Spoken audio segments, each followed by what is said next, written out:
Magandang araw mga ka-tracker, nandito na naman tayo sa panibagong episode ng ating YouTube channel vlog. For today's video ay alamin natin kung magkano na nga ba ang presyuhan ng mga Japan surplus truck at kung sulit nga bang bumili ng surplus Japan truck.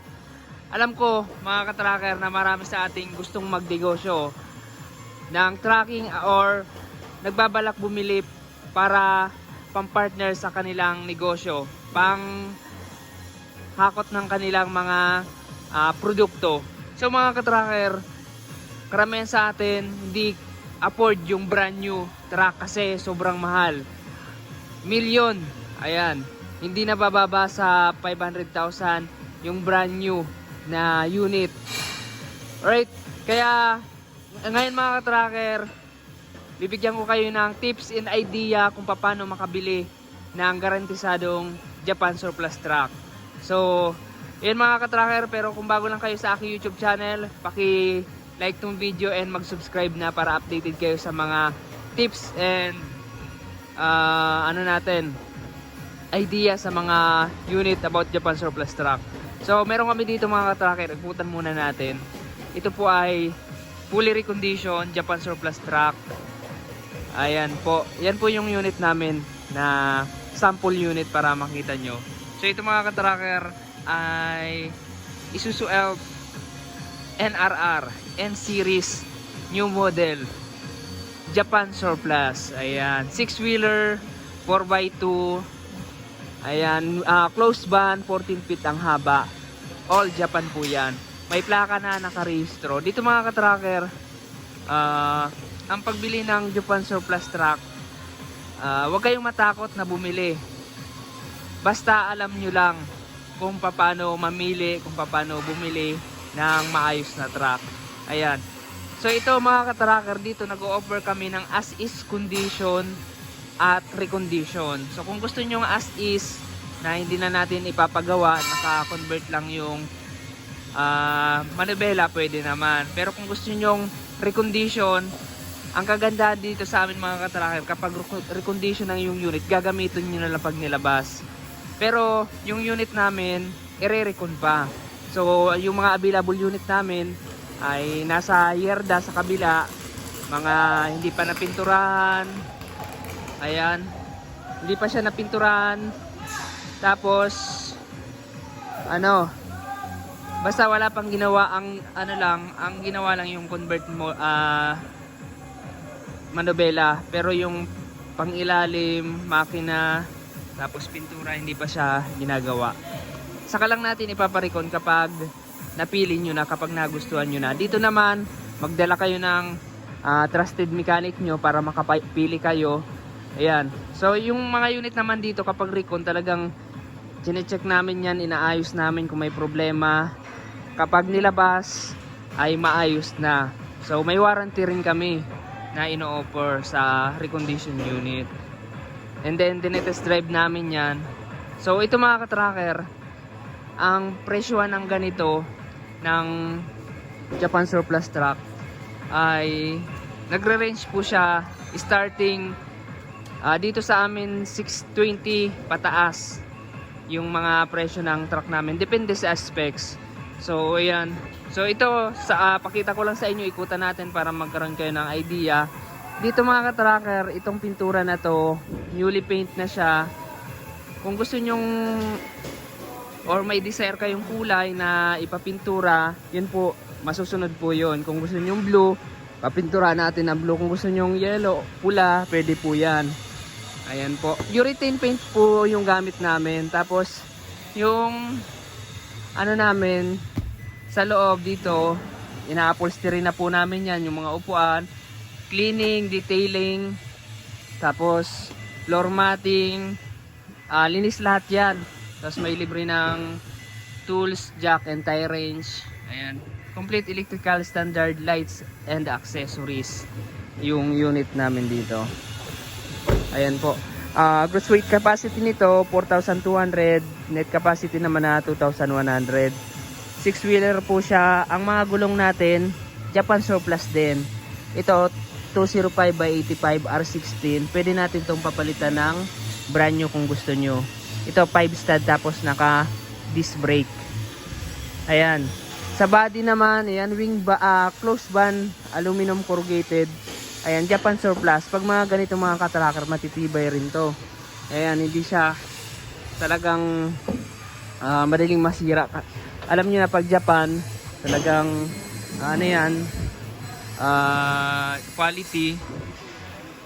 Ayan, quality po yung gawa ng Japan kahit surplus na, talagang matitibay po siya.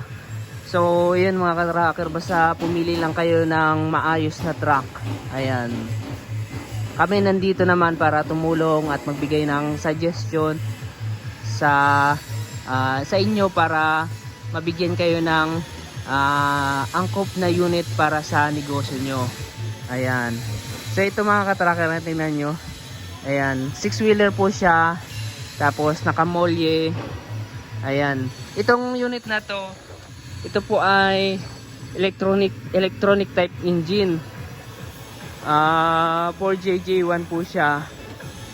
Naka CRDI na. Pag mga ganitong unit, ang kagandahan dito, hindi po siya sitahin sa kalsada at iwas smoke belching. Ayan. Hindi po mainit sa smoke belching ang ganitong unit. Kasi Euro na to. Ayan, ito may side door. Ayan po. Ito yung mga ilaw, kompleto po 'yan. Kung anong gusto nyong ilagay na ilaw, kulay ng ilaw, pwede po. Brand new battery na rin. Ayan, brand new battery na rin. So, yun mga ka-tracker, halos 80% na bumibili ng truck ay mas pinipiling surplus Japan kasi mura compared sa brand new. Ayan, napakamura po mga ka-tracker kumpara sa brand new. Halos 2 times ang presyo ng brand new or 3 times pa. Ayan. So, yan mga ka-tracker. Dito po kami matatagpuan sa Barangay Mambugdos, Bacoor, Cavite. Ayan, hanapin nyo lamang po sa Waze, Kali Alliance, Mambog. Ayan. So, mga ka-tracker, talagang unit po namin dito. Ayan, pwede po kayong mamili sa mga unit namin. Ito mga ka-tracker, dito naman inaalagaan naman namin yung customer namin.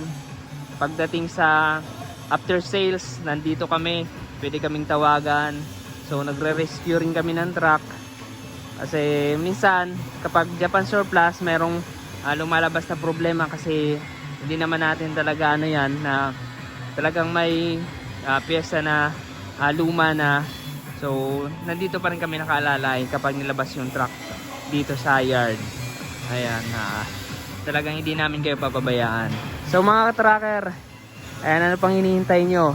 Ito, ganitong unit mga ka-tracker ay nagre-range to ng 800 to 920 ang ganitong unit mga ka-tracker. Solid na yan. Ayan po, ibabiyahin nyo na lang. Saka may plaka na nakarehistro. Ayan. And then kapag nilabas 1 week later, meron ng transfer of papers. Ayan, nakatransfer na po sa inyo. So dito mga ka-tracker, ang aming mode of payment, cash and financing. Pag cash po, down lang kayo ng 10%.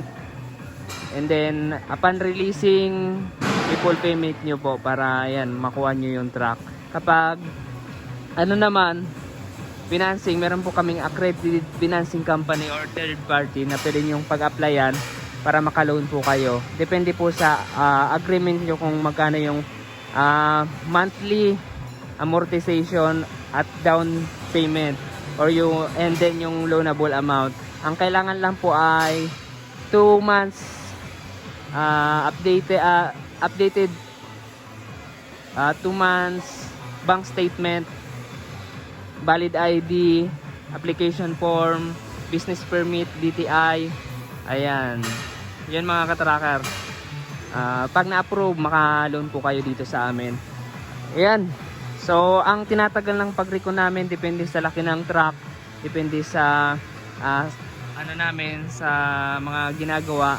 So 3 weeks to 1 month po yung paggawa ng truck namin. Wala po kaming ready to pull out unit dito. Talagang pipiliin nyo pa po sa yard namin yung as is condition, saka lang natin ipaparikon. So yun mga katracker, solid Japan surplus truck. Ayan, sa mga nagbabalak dyan magsimula ng negosyo, ayan, ang presyoan po dito 620, starting 620k pataas po, depende sa specs ng truck na kukunin nyo. Yan lamang. Kung nagustuhan nyo itong video na to, paki-like, share, and mag-subscribe na. Maraming salamat. God bless. Bye bye.